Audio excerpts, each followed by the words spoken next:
बिस्मिल्लाहिर्रहमानिर्रहीम। आज का हमारा लेक्चर ट्रांसपोर्ट ऑफ गैसेस। इस ट्रांसपोर्ट ऑफ गैसेस पढ़ने से पहले हम exchange of gases between blood and air which is present in the air sacs के बारे में देखेंगे। ये हमारे लंग्स के अंदर ईयर सैक्स हैं। इन ईयर सैक्स के अंदर ईयर है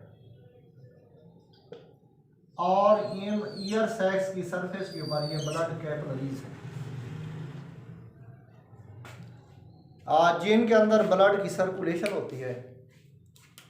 इस ब्लड और ईयर सैक वाली ईयर के दरमियान में गैसेस की एक्सचेंज होती है। 3 ऐसे फैक्टर हैं जो ब्लड और ईयर के दरमियान में गैसेस की एक्सचेंज को फैसिलिटेट करते हैं, आसान बनाते हैं। आपको मालूम है कि ऑक्सीजन ईयर सैक से ब्लड के अंदर दाखिल होती है। कार्बन डाइऑक्साइड ब्लड से ईयर सैक वाली ईयर के अंदर आती है। इन 2 गैसेस की जो एक्सचेंज होती है वो इनके पार्शियल प्रेशर के डिफरेंस की वजह से होती है। टोटल गैसेस के दबाव के फर्क की वजह से नहीं होती, बल्कि इन 2 गैसेस का जो इनफरादी दबाव है ब्लड और ईयर सैक वाली ईयर के दरमियान में, इन गैसेस की एक्सचेंज उस पार्शियल प्रेशर के फर्क की वजह से होती है। नंबर 2, ईयर सैक्स की सरफेस के ऊपर जो ब्लड कैपिलरीज का नेटवर्क होता है, इसके अंदर नंबर 1 तो ब्लड थिन फिल्म में होता है, बहुत ही बारीक तह की शक्ल में होता है। नंबर 2, इन ब्लड कैपिलरीज के अंदर RBC move in single file. जो रेड ब्लड सेल होते हैं वो एक कतार के अंदर जाते हैं ताकि मैक्सिमम आरबीसी ईयर सैक वाली ईयर के सामने एक्सपोज हो सके। ब्लड थिन फिल्म में होता है और RBC travel in single row in single file ताकि मैक्सिमम ब्लड और आरबीसी ईयर सैक वाली ईयर के सामने ज़ाहिर हो सके। नंबर 3, वो डिस्टेंस जो ब्लड और ईयर को सेपरेट करता है वो डिस्टेंस बहुत ही स्मॉल होता है, जिसकी वजह से डिफिजन का अमल बहुत तेज़ी से हो सकता है। जिस तरह के आप लोग जानते हैं कि ब्लड और ईयर को सेपरेट करने के लिए जो दीवार होती है उसके अंदर सेल की 2 लेयर्स हैं। एक सेल की लेयर ईयर सैक की दीवारें और दूसरा ब्लड कैपिलरी की दीवारें होती हैं। thus air in air sac and blood are separated through a wall which is 2 cell in thickness. इसलिए यहाँ से, जिसको हमने लास्ट टाइम थिन एपिथेलियम पढ़ा था, इसलिए यहाँ पर जो गैसियस एक्सचेंज होती है वो रैपिडली होती है। Next, transport of oxygen and carbon dioxide. Transport of oxygen और कार्बन डाइऑक्साइड को समझने के लिए मैं एक स्केच बनाता हूं। हम फर्ज करते हैं कि ये लंग्स की सरफेस है और लंग्स की सरफेस के ऊपर ये ब्लड कैपिलरीज है जो कि लंग्स से गुजरने के बाद आपको पता है, वैसे तो हार्ट में जाएंगे, हार्ट से फिर आर्टरीज के जरिए टिश्यू के पास डीऑक्सीजनेटेड होंगे ब्लड और वेन के जरिए, फिर आएगा हार्ट में और फिर वहां से पल्मोनरी आर्टरी के जरिए लंग्स के अंदर वापस आएगा। तो ये लंग्स की सरफेस है और इसके ऊपर से लंग्स के अंदर ईयर है, ईयर सैक के अंदर, इस ईयर में ऑक्सीजन होती है, ये ब्लड कैपिलरीज है, इसके अंदर ब्लड है। पहले हम बात करते हैं ट्रांसपोर्ट ऑफ ऑक्सीजन की। और ये टिश्यू लेवल है, और टिश्यू लेवल में ये टिश्यू है, सेल्स है। जब हमारा ब्लड लंग्स की सरफेस है, ब्लड कैपिलरीज के अंदर सर्कुलेट करता है, ईयर सैक वाली ईयर में से ऑक्सीजन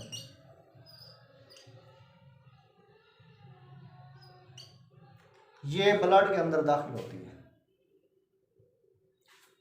और यहाँ पर मौजूद आरबीसी में मौजूद हीमोग्लोबिन के साथ मिलती है, और एक अनस्टेबल ब्राइट रेड कलर का कंपाउंड बनता है जिसको ऑक्सी हीमोग्लोबिन कहते हैं, HbO2 या ऑक्सी हीमोग्लोबिन कहते हैं। तब बनता है जब ऑक्सीजन टेंशन, ऑक्सीजन प्रेशर ज्यादा होता है। ब्लड इसको उठाता है, टिश्यू लेवल के ऊपर ले जाता है, जहां पर टिश्यू में ऑक्सीजन टेंशन कम होता है, ऑक्सीजन प्रेशर कम होता है, वहां पर ऑक्सी हीमोग्लोबिन डिसएसोसिएट हो जाता है, टूट जाता है, ऑक्सीजन टिश्यू के अंदर दाखिल हो जाती है, और नॉर्मल हीमोग्लोबिन बच जाता है जिसका कलर पर्पल रेड होता है। इस रिएक्शन को कैटालाइज करने के लिए एंजाइम होता है जिसका नाम कार्बनिक एनहाइड्रेज, और ये एंजाइम आरबीसी के अंदर मौजूद होता है, जो हीमोग्लोबिन के साथ ऑक्सीजन को मिलाता भी है, अलग भी करता है। आज सवाल ही पैदा होता है कि हमारे ब्लड की ऑक्सीजन कैरी करने की कितनी कैपेसिटी होती है। Maximum oxygen carrying capacity of our blood is at sea level.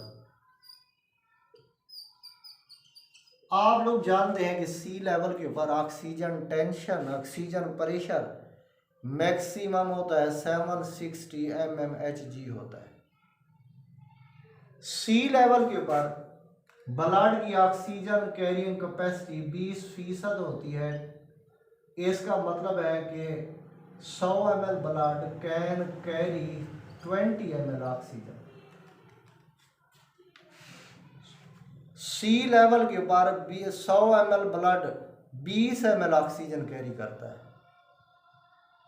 जब 100 ml ब्लड 20 ml ऑक्सीजन उठाता है, तब 100% आरबीसी ऑक्सीजन के साथ सैचुरेटेड होते हैं, यानी तमाम आरबीसी ने ऑक्सीजन उठाई हुई होती है। अगर ऑक्सीजन का प्रेशर, पार्शियल प्रेशर कम हो जाए, सी लेवल के ऊपर ऑक्सीजन का पार्शियल प्रेशर मैक्सिमम है, और मेरे ख्याल में आप लोग बेहतर जानते हैं, मेरे ख्याल में वो तकरीबन 159 mmHg होता है। ऑक्सीजन का जुज़वी दबाव, ऑक्सीजन का अकेली ऑक्सीजन का प्रेशर, एटमॉस्फेरिक प्रेशर सी लेवल के ऊपर 760, ऑक्सीजन का पार्शियल प्रेशर तकरीबन 159 mmHg। तो तब 100 ml ब्लड 20 ml ऑक्सीजन उठाता है। अगर ऑक्सीजन का पार्शियल प्रेशर 115 mmHg तक कम हो जाए, ड्रॉप हो जाए, 100 ml ब्लड 19.6 ml ऑक्सीजन उठा सकता है, और जो आरबीसी होते हैं वो 98% सैचुरेटेड होते हैं। इसी तरह अगर ऑक्सीजन का पार्शियल प्रेशर 100 mmHg तक कम हो जाए, जैसा कि हमारी ईयर सैक्स के अंदर होता है, और ईयर सैक्स की सरफेस के ऊपर जो ब्लड है उसके अंदर होता है, तो our 100 ml blood can also carry 19.6 ml oxygen, यानी हमारे लंग्स की सरफेस से गुजरने वाला ब्लड भी 100 ml ब्लड भी 19.6 ml ऑक्सीजन उठाता है और 98% सैचुरेटेड होता है। जब टिश्यू लेवल के ऊपर ऑक्सीजन का पार्शियल प्रेशर ड्रॉप होता जाता है और ये 60 mmHg तक पहुंच जाता है, तो जो हीमोग्लोबिन होता है वो ऑक्सीजन को लाइबरेट करना शुरू कर देता है, डिसएसोसिएट हो जाता है और ऑक्सीजन को हीमोग्लोबिन अपने से अलहदा कर देता है। अब कुछ ऐसे फैक्टर हैं which affect oxygen carrying capacity of our blood। कुछ ऐसे अवामिल हैं जो ब्लड की ऑक्सीजन उठाने की सलाहियत को इफेक्ट करते हैं, मुतासर करते हैं। उन फैक्टर में से एक फैक्टर CO2 कंसंट्रेशन है। जब टिश्यू लेवल के ऊपर CO2 कंसंट्रेशन ज्यादा होती है,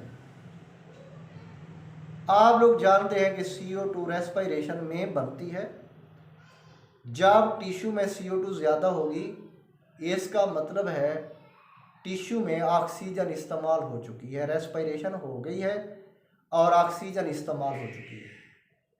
जब CO2 कंसंट्रेशन ज़्यादा होगी तो ऑक्सीजन टेंशन कम होगा और इसलिए जो हीमोग्लोबिन होता है वो ऑक्सीजन को लाइबरेट कर देता है, आज़ाद कर देता है, ऑक्सीजन को छोड़ देता है। इसी तरह दूसरा फैक्टर टेम्परेचर है। मफहूम आपने बॉडी टेम्परेचर लेना है। बाज़ औक़ात हमारा बॉडी टेम्परेचर इसलिए भी इंक्रीज़ हो जाता है कि हम हीट को एब्ज़ॉर्ब करते हैं, हम धूप में बैठते हैं, हम हीटर के करीब बैठते हैं। इस इंक्रीज इन टेम्परेचर का ऑक्सीजन कैरिंग कैपेसिटी के ऊपर इफेक्ट नहीं है। Increase in temperature due to increase muscular activity. जब हम एक्सरसाइज करते हैं तो एक्सरसाइज करने से भी हमारा टेम्परेचर बढ़ता है। This increase in temperature are due to increased muscular activity decreases oxygen carrying capacity of blood। जब हम मस्कुलर एक्टिविटी हमारी इंक्रीज होगी, हमारे मसल ज़्यादा काम करेंगे, तो हमारे टिश्यू लेवल के ऊपर जो ऑक्सीजन थी वो इस्तेमाल हो जाएगी, ऑक्सीजन कम हो जाएगी, CO2 बढ़ जाएगी। और आप लोग जानते हैं कि जब CO2 बढ़ती है, ऑक्सीजन कम होती है, तो जो हीमोग्लोबिन होता है वो ऑक्सीजन को रिलीज कर देता है। इसलिए ख़ास तौर पर आप लोगों ने जिक्र करना है increase in temperature due to increased muscular activity decreases oxygen carrying capacity of our blood. इसी तरह तीसरी चीज़ है that is the pH of blood. के ब्लड की pH अगर चेंज हो जाए तो हीमोग्लोबिन की ऑक्सीजन बेंडिंग कैपेसिटी चेंज हो जाती है। pH का इफेक्ट हम टिश्यू लेवल के ऊपर नहीं देखते, हम लंग्स की सरफेस वाले ब्लड के अंदर देखते हैं। आप लोग जानते हैं कि pH क्या होती है, power of hydrogen ion concentration. pH की वैल्यू हाइड्रोजन आयन कंसंट्रेशन की इनवर्स होती है, उल्ट होती है। अगर pH कम है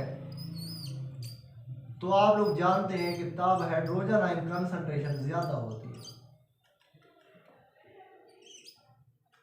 अगर लंग्स की सरफेस पर सर्कुलेट करने वाले ब्लड की pH कम होगी तो ब्लड के अंदर हाइड्रोजन आयन कंसंट्रेशन ज्यादा होगी और ये हाइड्रोजन आयन हीमोग्लोबिन के साथ बाइंड कर लेते हैं और इसलिए हीमोग्लोबिन की oxygen carrying capacity, oxygen binding capacity कम हो जाती है। पीएच कम होने से हीमोग्लोबिन की oxygen binding capacity, oxygen carrying capacity कम होती है। अगर पीएच ज्यादा होगी, पीएच ज्यादा होगी तो हाइड्रोजन आयन कंसंट्रेशन कम होगी और इस तरह ऑक्सीजन के पास ज्यादा चांस होगा कि वो हीमोग्लोबिन के साथ बाइंड करे। और यही वजह है कि पीएच बढ़ने से ब्लड की या हीमोग्लोबिन की ऑक्सीजन कैरिंग कैपेसिटी इंक्रीज होती है।